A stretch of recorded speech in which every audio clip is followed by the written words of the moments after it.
छोटी सी कहानी के द्वारा मैं आज अपनी बात रखूंगा। चार लोग जो हैं चोर थे। सतगुरु कबीर साहब ने कहा है, चार चोर चोरी चले पग पन्ही उतार, चायो दर खूनी हरी पंडित करो विचार। हालांकि इसका आध्यात्मिक अर्थ है, लेकिन मैं सामान्य अर्थ पहले करता हूँ। सतगुरु ने कहा कि चार चोर जो है चोरी करने के लिए निकले और पैरों के जो जूता है, पहले पन्ही बोलते थे, पुराने लोग अभी भी बोलते हैं, जूता उन्होंने उतार दिया। क्योंकि जूता पहनने से ना आवाज़ ज़्यादा होती है, खट खट बजता है। वैसे भी पहले चाम के जूता पहनते थे, आजकल जो है मुलायम मुलायम जूता से कम आवाज़ आती है। तो सतगुरु ने कहा कि पन्ही जो है अपना पाँव के जूते वो उतार दिए, लेकिन जाकर क्या कर रहे थे, पहले सेंध मारते थे। जो लोग दीवार को छेद करते थे तो दीवार को सब्बल ना मार करके वो किसको मार रहे थे, थोनी मतलब खूंटा। घर में तो खूंटा गाड़ा जाता था, उसी पर मयार रहता था खूंटा के आधार पर, और मयार के आधार पर ऊपर गछानी। कबीर साहब के जमाने में, ये लिंटर के जमाने की बात नहीं है। तो कहे वो किसको काट रहे थे, उसके खूंटा को ही काट रहे थे। अब खूंटा काटने से क्या होगा मालूम, न तो वो चोर चोरी कर पाएगा और न तो वो घर सुरक्षित रह पाएगा। मयार गिरेगा, उसके साथ छानी गिरेगा, पब्लिक भी जाग जाएगी और जो है वो चोरी करने में असफल हो जाएगा। अब मैं चार चोर की कहानी आपको बता रहा हूं। चार लोग चोर थे, चोरी करके अपना जीवन जी रहे थे, और जो है कोई भी उनके पास रोजी रोटी का साधन नहीं था चोरी के अलावा। जब राजा विक्रमादित्य के राज में, आप ना राजा विक्रमादित्य के नाम सुने होंगे, कानून इतना सख्त हो गया, चारों तरफ पहरा इतना कड़ा हो गया, चोरी करना मुश्किल हो गया। जब कानून व्यवस्था मजबूत होती है ना, तो अपराध अन्याय घट जाते हैं, और कानून व्यवस्था कमजोर होती है आज भी, तो अपराध अन्याय बढ़ जाते हैं। तो जब बहुत ज़्यादा कानून व्यवस्था को सख्त कर दिया गया तो चोरी करना मुश्किल हो गया और वो लोग भूखों मरने लगे। चार मित्र थे, चारों चोर। जब भूखे मरने लगे, कहानी को समझने में बहुत मजेदार है। जब भूखों मरने लगे तो एक दिन रात के समय रास्ते रास्ते जा रहे थे, तो आपस में चर्चा करने लगे। कहे भाई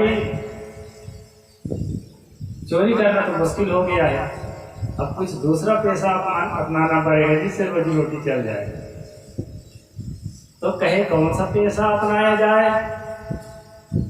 तो कुछ टाइम तक विचार करने के बाद उनमें से एक जो चोर था वो बोला कि राजा विक्रमादित्य कविता बहुत पसंद करते हैं, अगर नई नई कविता लिख के दो तो बहुत इनाम देते हैं। अगर एक कविता लिख लेंगे ना तो 4-5 साल तक हम खा सकते हैं, क्योंकि सोने के सिक्का इनाम में मिलता है, ये साधारण सिक्का गिलेट का नहीं मिलता। तो कम से कम एक कविता बनाए चारों मिलके। तो कहे भाई कविता बनाना तो बहुत कठिन काम है, कविता बहुत कठिन है, क्योंकि बिरला बिरला आदमी कवि होता है। कहा है ना, लीक लीक सब कोई चले, लीक ही चले कपूर, और लीक छाड़ तीने चले शायर सिंह सपूर। जो सिंह सो शेर होता है, जंगल में वो अकेला अकेला घूमता है, और जो सपूत होता है, सपूत का मतलब बहुत अच्छा आदमी, जो संसार में बहुत कम होते हैं। और जो शायर अर्थात जो कवि होता है, कविता लिखने वाला, वो भी दुनिया में कम होता है। तो कठिन काम को करने वाले लोग दुनिया में कम होते हैं। अभी सत्संग में जो आप लोग आए हैं, आपकी संख्या बहुत कम है, क्योंकि ये भी कठिन काम है, जहाँ ना मनोरंजन है, न ताल है, न सुर है, ऐसे जगह में आके बैठ करके नीरस नीरस वाणी को सुनना और उसमें से कुछ उम्मीद रखना कि भाई कुछ तो अच्छी बात है, यहाँ भी कुछ तो मिलता होगा, तो ये कम होते हैं। बड़े काम को करने वाले दुनिया में लोग कम होते हैं। कार्बन से कोयला बनता है, कोयला होता ही है कार्बन, और ट्रकों के तादाद में आपको कोयला मिल जाएगा। और हीरा भी कार्बन होता है, लेकिन ट्रकों के तादाद में हीरा आपको नहीं मिलेगा। तो कभी जो होते हैं दुनिया में कम होते हैं, इसलिए उनकी कीमत ज़्यादा होती है। हीरा की कीमत ज़्यादा है और कोयला की कीमत बहुत कम है। तो सोचे बड़ा काम करने के लिए बड़ी बुद्धि चाहिए। तो चलते चलते देखे कि एक कुआं पर बरगद का पौधा जगा हुआ था, अंकुरित हुआ था। तो एक चोर ने सोचा और कहा ये कुएं का उम्र अब खत्म हो रहा है, क्योंकि बरगद का पेड़ जिस कुआं में, अब तो कुआं करीब करीब नहीं है लेकिन कहीं कहीं है, जिस कुआं में बरगद का पेड़ जग गया ना, तो धीरे धीरे वो जब बढ़ेगा तो उसको खत्म कर देता है। उसने एक लाइन बोली, उम्र घटन पर जामी है। इस लाइन में 13 मात्रा है। कितना? 13 मात्रा है। और दोहा के पहली अर्धाली में कितने मात्रा होते हैं? 13 मात्रा। उसके अंदर से बिल्कुल बना बनाया दोहा का 1/4 निकल गया। उम्र घटन पर जामी है। आगे चलिए। चलते चलते बरगद के एक बहुत बड़ा पेड़ था, उसके नीचे कबड्डी खेलने वाले लड़के कबड्डी खेल रहे थे। खेलते खेलते नंबर के लिए झगड़ा हो गया। तो उत्तर प्रदेश की भाषा में झगड़ा को क्या कहते हैं? रार। उसके मुख से निकल पड़ा बर्तर माची रार, यानी बरगद के पेड़ के नीचे झगड़ा मचा हुआ है। क्या निकल गया? बर्तर माची रार। दोहा का एक लाइन तैयार। उम्र घटन पर जामी है, बर्तर माची रार। 11 मात्रा फिट। दूसरी तरफ 11 मात्रा होती है, बर्तर माची रार। फिर आगे चले। चलते चलते चलते देखते हैं कि एक जामुन का पेड़ खूब पका हुआ है फल, लेकिन ऊंचाई पर है। जो पके पके फल है बहुत ऊंचाई पर है, वहां तक हाथ पहुंचना मुश्किल है। तो तीसरे चोर के मुख से निकला, जामुन अंत न पावही। इसमें भी देख लीजिए आप, 13 मात्रा है। जामुन अंत न पावही, यानी जामुन के फल अंत में लगा है और उसको जो है पाना मुश्किल है, मतलब उसको तोड़ना मुश्किल है। जामुन अंत न पावही, ये भी फिट हो गया। 13 मात्रा गिन लीजिए आप, चाहे आंकड़ा लगा लीजिए, 13 ही मात्रा है। उसके मुख से निकला और 13 ही मात्रा था कुल। दोहा की तीसरी अर्धाली तैयार हो गई। फिर आगे बढ़े। बढ़ते बढ़ते जो है एक बुढ़िया थी, वो बुढ़िया के जो बाल बच्चे थे भूखे मर रहे थे, खाने को कुछ नहीं मिल रहा था।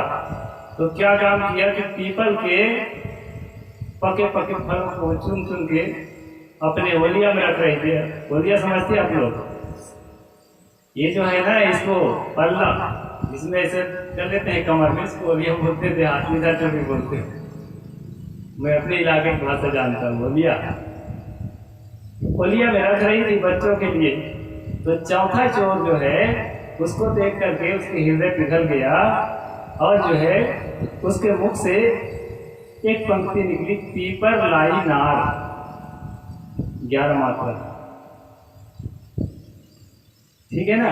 जामुन अंत न पावही, बर्तर माची रार। और तीसरा लाइन है, जामुन अंत न पावही, बर्तर माची रार। और तीसरा चोर क्या बोला था? आप भी भूल गए। जामुन अंत न पावही और पीपर लाई नार। ठीक है ना? अब बोले कि भाई चलो, अब राजा विक्रमादित्य के दरबार में एक कविता बन गई, अब चोरी नहीं करना पड़ेगा हमको।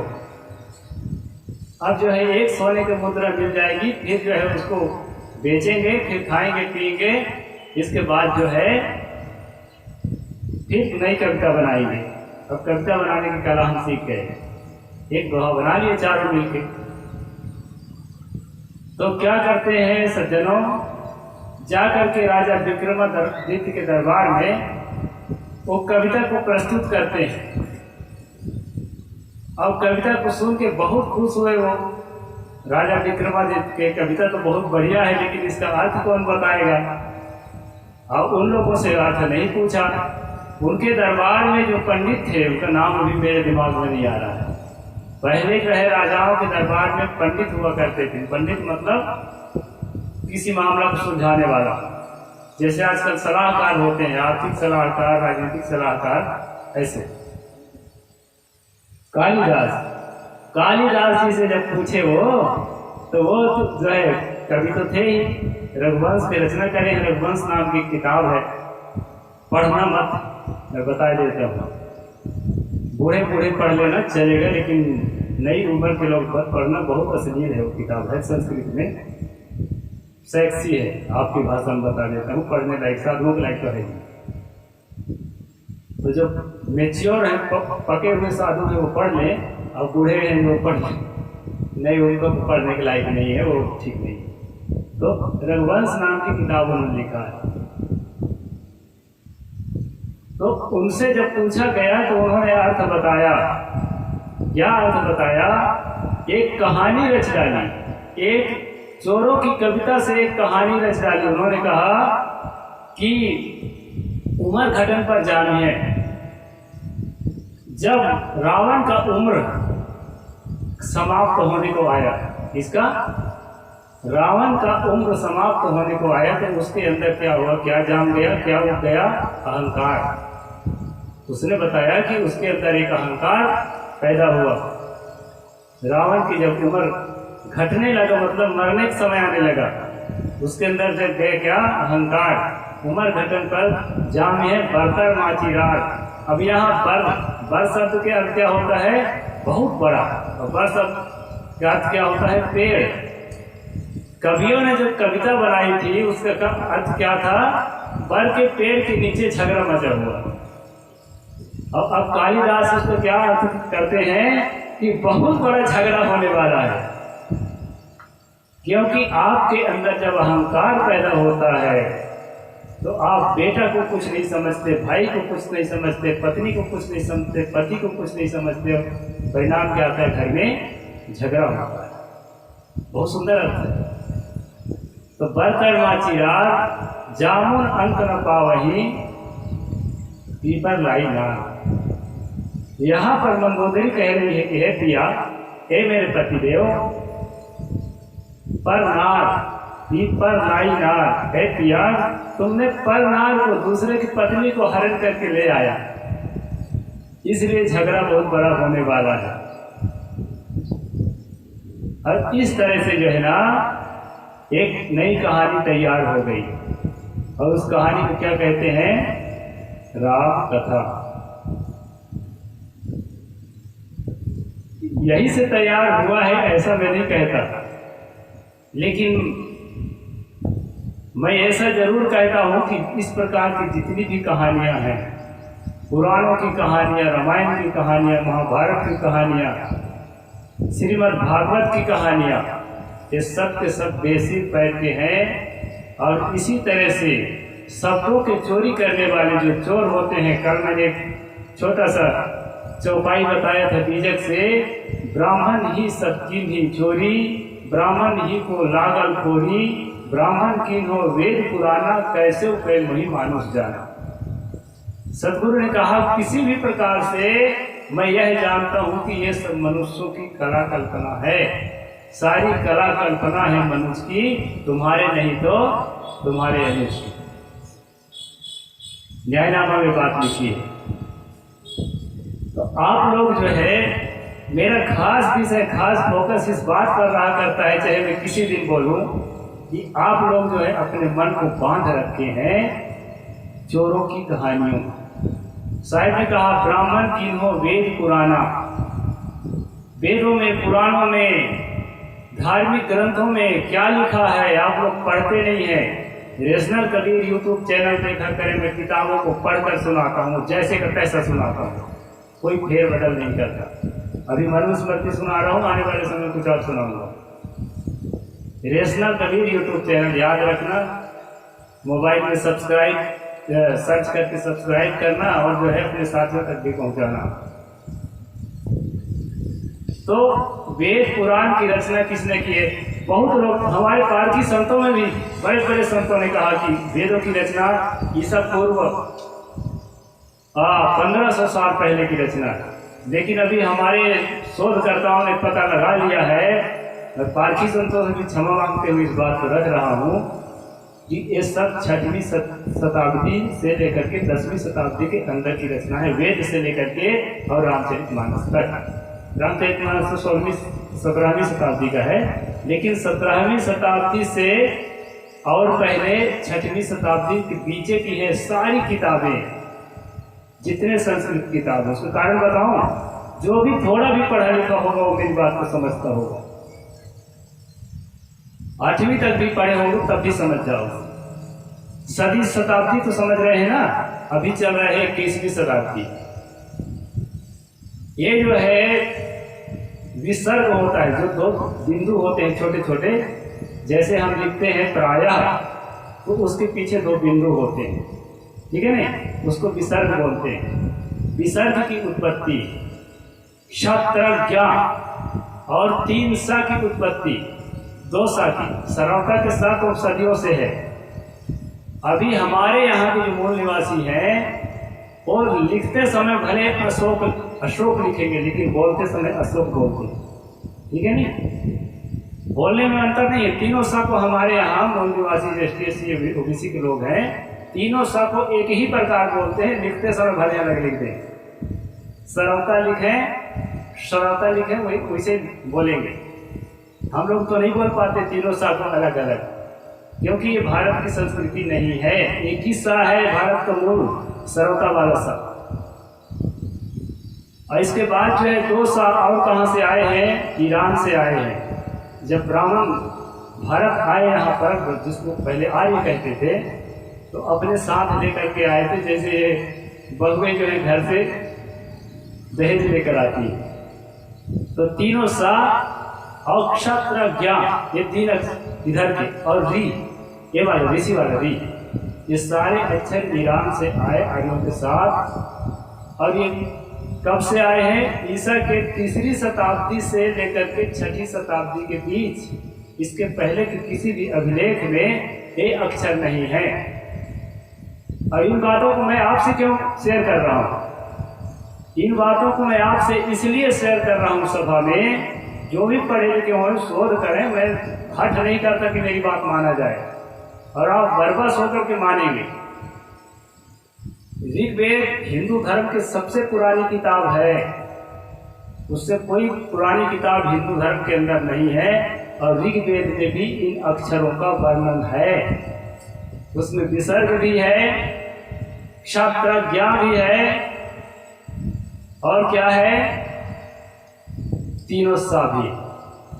री भी है, री के दिन तो उसका नाम ही लेते नहीं बनेगा आपको, ठीक है नहीं? समझ रहे बात? तो अब जब ये अक्षर 3री शताब्दी से 6वीं शताब्दी के अंदर भाषा के अंदर स्थापित हुए हैं, भाषा विज्ञान के आधार पर कह रहा हूं मैं, भाषा वैज्ञानिकों के लेख के अनुसार कह रहा हूं, ये सारे अक्षर जो है 3री सदी से 6वीं सदी के अंदर भाषा विज्ञान के अंदर स्थापित हुए हैं। तो इन अक्षरों का प्रयोग जिस किताब में है वो कब स्थापित हुआ होगा आप समझ सकते हैं, ठीक है ना? मैं किसी खंडन नहीं कर रहा, एकदम खुलासा एक्सपोज। ये सारी किताबें जो है ना 1000 से 1500 साल के अंदर लिखी गई है। आपको धोखा दिया गया है कि ये सनातन है, पुरातन है, पुराकाल से है। ये पूरा वैज्ञानिक प्रमाण के साथ आप लोगों को मैं बता रहा हूँ। जिसको समझ में नहीं आता चरोटा आकर के और उसको सुलझा भी सकता है मेरे पास, तो भी मैं तैयार बैठा हूँ। तो ये कहानियां इस तरह से पैदा होती हैं और इस कहानियों को हम अपने जीवन का आधार बना करके उससे मुक्ति मांगते हैं। उससे मुक्ति मांगते उस कहानी के पात्रों से, राम से, कृष्ण से, दुर्गा से, काली से और क्या क्या बहुत सारा, उससे मोक्ष मांगते, अपना कल्याण मांगते हैं। और सारी की सारी कहानियां जो है शोध करने पर पता चल रहा है कि कल्पना से निकली है, कहीं इस तरह कोई घटना ही नहीं घटी, कोई घटना नहीं घटी, न रामायण की घटना न महाभारत की घटना। कहानी रोचक है, मजेदार है, उसमें कुछ ज्ञान की बातें भी है। सब बातों का खंडन हम लोग नहीं करते, हम लोग पारखी है, साथ साथ तो गई रहे तोता देव राय। तो आप लोग जो धर्म का से अपना कल्याण मांग रहे हैं, इसलिए मैंने 4 चोरों की कहानी बताई और 4 चोरों की कहानी के माध्यम से बताने की कोशिश किया कि ये सब जो है चोरों की रचनाएं हैं। और चोरों की रचना इसलिए भी है कि जातक कथाओं में, बौद्धों के जातक कथाओं में इन कहानियों का थोड़ा थोड़ा वर्णन था, वहीं से चुरा करके उसको विस्तार करके रामायण महाभारत निकल गया। इनका कोई ठोस आधार नहीं है। इसलिए जो है ना, अपने कल्याण के लिए आप इन किताबों में अपना कल्याण मत खोजिए, इन किताबों के कथा कहानियों में अपना कल्याण मत खोजिए। आपको अपना कल्याण खुद करना पड़ेगा, किसी नाम के सुमरन से, किसी नाम के जाप से, इससे किसी भी प्रकार फायदा नहीं होता है। पूरा टाइम पास के अलावा कुछ भी नहीं है। भूल भरम में मत रहिए। मुझे सारे नाम याद हैं, जितने नाम भारत में चलते हैं, जितने पंथ हैं, मैंने सब जगह जा करके सबका पोल पट्टी लिया है। इसी इलाका में सबसे प्रसिद्ध है राधा स्वामी, जिसमें ज्योति, निरंजन, ओमकार, रमकार, सोहम सत्यनाम इसको गुप्त रूप से दिया जाता है। कहते हैं दूसरा को मत बताना। क्यों कहते हैं? दूसरा को बता दोगे तो फिर वो क्या करने आएगा उनके पास? भीड़ कैसे इकट्ठी होगी? षड्यंत्र है, बात को समझो, साजिश है। भीड़ इकट्ठी करने का कहीं कुछ नहीं है। आपको कल्याण के लिए मैं कल भी बोला था, आपने मन को मांझना ही पड़ेगा। और कैसे मांझना पड़ेगा? बेटा से व्यवहार करते समय, बहू से व्यवहार करते समय, पति पत्नी से व्यवहार करते समय, पड़ोसी से व्यवहार करते समय आपको सावधान रहना होगा कि मेरे कामों से इसको कहीं दिल तो न दुखे, मेरा हर काम मंगलमय हो, मेरे द्वारा किसी का दिल ना दुखे। और अगर इनके व्यवहार से कहीं मेरा तेरा सा दिल दुखता है तो मैं बड़ा समझदार आदमी हूँ, आराम से इसको झेल लूँ, प्रतिक्रिया ना करूँ। कबीर साहब ने कहा है, जो तो को काटा बोए, काहे बोए तो फूल, तो फूल को फूल है, वाको है त्रिशूल। इस चीज को अपने जब जीवन में आप जिएंगे, मैं पक्का कहता हूँ, मनसाराम जी जितना मुझे जानते हैं और दूसरा आदमी इस गांव को नहीं जानता होगा, क्योंकि वो आते जाते हैं। रिखीराम जी बहुत जानते थे, क्योंकि वो महीना में 2 बार आते थे। तो खास बात मैं कहना चाहूँगा, पूरे चरोटा मेरे खिलाफ था, सब जानते हैं, जितने लोग जानते हैं अच्छी तरह जानते हैं। आज पूरा चरोटा सेवा में हाजिर रहता है। उसने एक ही मंत्र काम किया है, कबीर साहब का, जो तो को कांटा बोए। आपके चाहे जितना नुकसान पहुंचाए, जितना आपके खिलाफ रहे, लेकिन आप उनके हित में काम करिए। ताई बोए तो फूल। जब मैं इस चीज को अपने जीवन में अप्लाई किया तो आज देखता हूँ कि अभी कार्यक्रम होगा तो आप लोग खुद देखना प्रमाण, पूरा गांव सेवा के लिए टूट पड़ता है, जबकि कबीरपंथी गांव नहीं है। तो इस तरह से जब आप व्यवहार करेंगे तो आपके मन में सुकून आएगा, शांति आएगी, और आपका मन मचते मचते इतना पवित्र हो जाएगा कि आप जो है देखेंगे कि आपके बाहर कल्याण नहीं है, कल्याण का सारा सामग्री आपके अंदर है, कल्याण के सारे तत्व आपके अंदर मौजूद है। आपके अंदर दुख नाम की कोई चीज है ही नहीं। आप सुख स्वरूप, पूर्ण प्रकाश गुरु, सुख स्वरूप कबीर। पारक के पूर्ण प्रकाश में जब जीव पहुंचता है तो सुख स्वरूप कबीर हो जाता है। तो ऐसी स्थिति को पाने के लिए आपको क्या करना होगा? आपको जो है अपने मन को पवित्र करना होगा। किसी किस्से कहानी के, किसी मत पंथ के, ये नकली सत्संगों से बचिए, अपने आप को इस रूप में ढालिए। और पास में चरोटा है, मेरे संपर्क में अगर रहेंगे तो मैं जितना बन सकेगा आपके हित की बात बताऊंगा और आपके ऊपर निर्णय छोड़ूंगा। मैं किसी चीज को थोपने का मेरा कोई प्रयोजन नहीं रहता है। समय कुछ ज्यादा हो गया है और मैं किस्सा नहीं कहा करता, किस्सा कहने में मेरा टाइम बिगड़ जाता है। आज ऐसा किस्सा कह दिया, थोड़ा समय ज़्यादा हो गया। अब मैं यहीं तक अपनी बात को रखूंगा। बोलिए संत सम्राट सतगुरु कबीर साहिब की जय।